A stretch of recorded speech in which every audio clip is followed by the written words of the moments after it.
जैसा कि बोर्ड पर आपको दिख रहा है, आभाषिक तर्क शक्ति, non verbal reasoning. Non verbal क्या होता है और वर्बल क्या होता है? वर्बल होता है एक ऐसी तर्क शक्ति जहाँ पर लैंग्वेज के द्वारा तर्क उत्पन्न किया जाए, ठीक है ना। लैंग्वेज के सहारे तर्क उत्पन्न किया जाए या लैंग्वेज के सहारे ही आपको तर्क दिया जाए, वो कहलाती है वर्बल रीजनिंग, ठीक है। और नॉन वर्बल क्या है? नॉन वर्बल में आपको कोई लैंग्वेज नहीं दी जाएगी, विदाउट लैंग्वेज आपको केवल और केवल डायग्राम के थ्रू, केवल आकृतियों के सहारे ही आपको तर्क उत्पन्न करना है, आपको तर्क अपना देना है।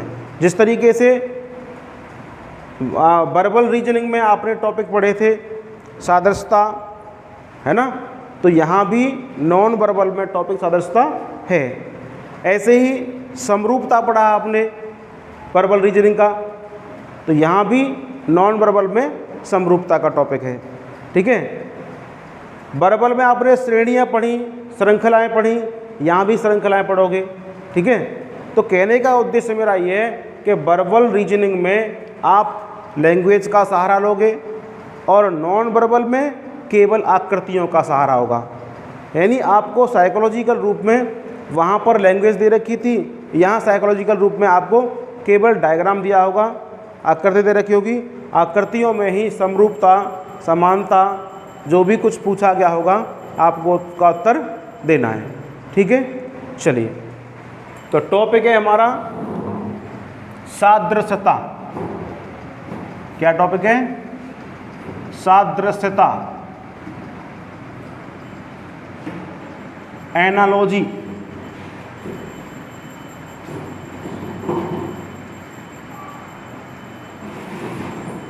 जिस तरीके से आपने वर्बल रीजनिंग में सादृश्यता पढ़ी थी, ऐसे ही यहाँ पर, वैसे सादृश्यता का जो अर्थ होता है वो जानते हैं क्या होता है?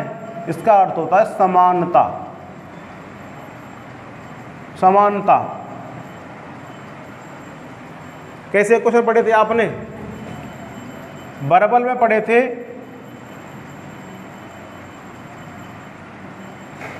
रुपया अनुपात भारत समानुपात टका अनुपात क्या होगा? तो क्या कह रहा है इसमें कि रुपये का संबंध जिस तरीके से भारत से है, यानी रुपया जिस तरीके से भारत संबंध रखता है, ऐसे ही टका का संबंध किससे है? तो वही जो आपने सादृश्यता यहाँ दिखाई दे रही है, वही आपको यहाँ लगानी है। क्या दोनों का संबंध है? रुपया क्या है? भारत से क्या संबंध रखता है? रुपया भारत की मुद्रा है। ऐसे ही टका किसकी मुद्रा है? मालूम है आपको? टका बांग्लादेश की मुद्रा है। टका बांग्लादेश की मुद्रा है। तो जिस तरीके से आपने शब्दों के सहारे आपने सादृश्यता, समानता दिखाई, ऐसे ही आपको आकृतियों के सहारे समानता दिखानी है। जैसे एक छोटा सा एग्जाम्पल लूँगा मैं नॉन वर्बल का। कैसे? नॉन वर्बल में क्या एग्जाम्पल छोटा सा ले रहा हूँ मैं। जैसे आपसे कह रहा है ये ट्रायंगल और उसके अंदर है सर्कल, समानुपात सर्कल, उसके अंदर ट्रायंगल, समानुपात चतुर्भुज के अंदर त्रिभुज। तो यहाँ पर क्या आएगा? यहाँ पर क्या आएगा? देखिए, आपको कोई लैंग्वेज नहीं दे रखी है, कोई लैंग्वेज नहीं दी है आपको केवल आकृतियों का सहारा लेना है। यानी आपको केवल आकृतियों के सहारे ही अपनी भाषा तैयार करनी है, बनाना है अपने माइंड में। तो क्या है, हमें यहाँ दिखाई दे रहा है कि ट्रायंगल के अंदर सर्किल है और उसका हमने क्या कर दिया? समानता व्यक्त करी हमने। अब दूसरे में क्या हो गया है? ट्रायंगल अंदर आ गया है और सर्किल बाहर आ गया है। तो जिस तरीके से यहाँ बदलाव हुआ है, यानी जैसा यहाँ बदलाव हुआ है वैसा ही बदलाव आपको यहाँ करना है।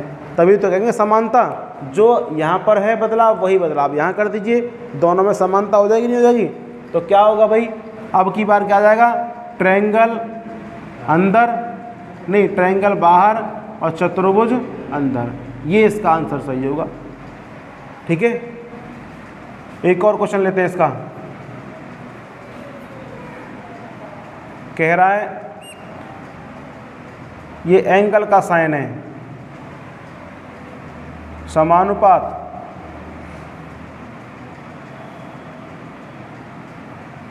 ऐसे करके पूछ रहा है, तो बताइए समानुपात यहाँ पर क्या हो जाएगा, बोलिए। जिस तरीके से इसका संबंध क्या है, यानी पहली बात तो इसको उल्टा कर दिया है और उसकी संख्या डबल कर दी गई है, तो आपको परिवर्तन यहीं पर पता करना है कि यहाँ पर क्या परिवर्तन हो रहा है। पहली बात तो आकृति उल्टी कर दी गई है और उसकी संख्या भी डबल कर दी गई है, ठीक है ना। तो ऐसे ही यहाँ बताइए क्या होगा, यहाँ भी आकृति उल्टी करनी पड़ेगी और संख्या उसकी डबल करनी पड़ेगी, ठीक है ना। तीसरा क्वेश्चन,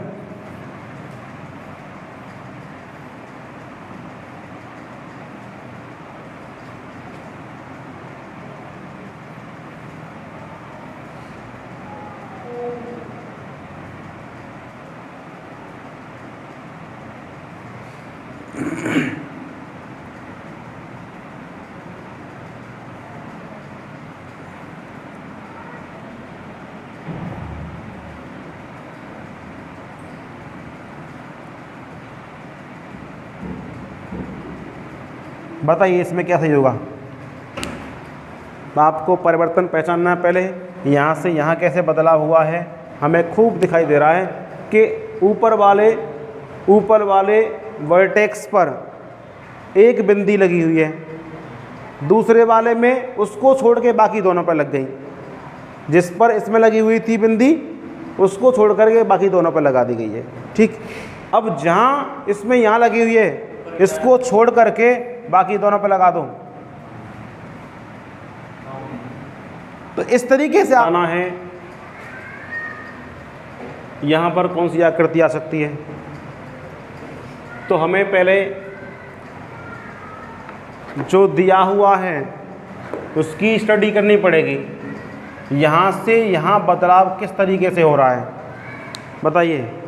यहाँ से यहाँ बदलाव कैसे हो रहा है, यहाँ पे त्रिभुज है और यहाँ पर पंचभुज। पहली बात तो दो साइड बढ़ गई हैं इसकी, है ना, दो साइड बढ़ गई हैं। तो यहाँ भी हमें उम्मीद करते हैं कि 4 साइड हैं, 4 से 2 बढ़ करके 6 साइड हो गई होंगी इसकी, ठीक। अच्छा, ये तो था खाली ब्लैंक था, लेकिन ये डार्क कर दिया गया है, शेड कर दिया गया है इसको। तो ऐसे ही आप जो आकृतियाँ बनाओगे उसको भी शेड करोगे। वैसे हालांकि आपको तो विकल्प दिए आते हैं और प्रश्न आकृति आपको अलग मिलेगी, उत्तर आकृति अलग मिलेगी। आपको उत्तर आकृति में से छांटना होता है कि यहाँ पर कौन आएगा, तो थोड़ा सा और इजीनेस हो जाती है। यहाँ आपको केवल बनाना है मैं, ठीक है। तो कैसे बनाएंगे, इतना तो मालूम पड़ेगा कि त्रिभुज से पंचभुज तो चतुर्भुज से षटभुज बनेगा। षटभुज कैसा होता है भाई, कुछ इस तरीके से होता है षटभुज।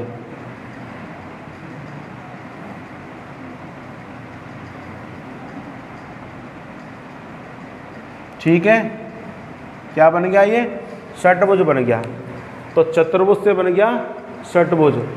षटभुज को भी क्या कर दें, अब शेड कर दें ऐसा। अच्छा, आपको जो डायग्राम दे रखे होंगे ना उत्तर आकृति में, वो कुछ आपको बिना शेड का मिलेगा, कुछ आपको इस तरीके शेड दे रखा है, ऐसे शेड मिल जाएगा उसमें। तो आपको ये भी ध्यान रखना है कि शेड का परिवर्तन भी किस तरीके से, यहाँ पर शेड का परिवर्तन इस तरह तिरछा है तो आपको इस तरह तिरछा वाला ही शेड लेना है उसमें, ये वाला। अगर किसी आकृति में शेड इस तरीके से बना हुआ है तो वो गलत माना जाएगा भाई। शेड इस तरीके से बना हुआ है तो वो भी गलत माना जाएगा, ये सही है, ठीक है ना।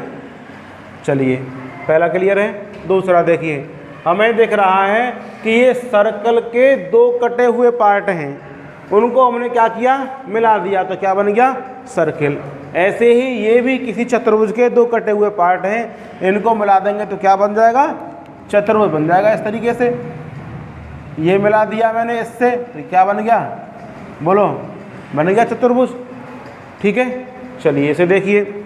इसमें क्या है, जब आकृति हमारी इस तरीके से थी तो वो आकृति ऐसे हो गई।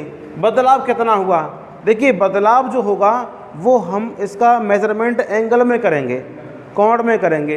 कोण में कैसे बदलाव हो रहा भाई, इससे यह आकृति एक बार तो ऐसे हुई, यहाँ से यहाँ होना कितने डिग्री कोण पर घूमना है इसका, यहाँ से यहाँ घूमना 90 डिग्री। देखो पहले ऐसे थी और अब ऐसे हो गई है, कितना कोण घूम गई, 90 अंश कोण घूम गई है।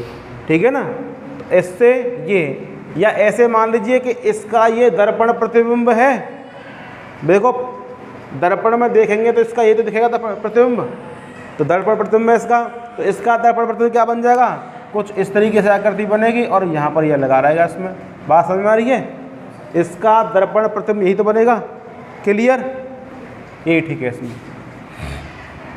अगला, यहाँ पर ये डायग्राम एक दूसरे के ऊपर और ये शीट्स की तरफ से मिले हुए हैं, शीट्स की तरफ से मिले हुए हैं, और यहाँ पर भुजा की तरफ से मिल गए।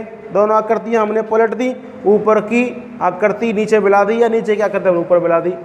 किसकी तरफ से, भुजा की तरफ से मिला दी उठा करके ऊपर से। ऐसे ही आप इसको भी भुजा की तरफ से मिला देंगे, इसको उठा करके यहाँ लगाओ तो क्या बन जाएगा, सर्कल बन जाएगा।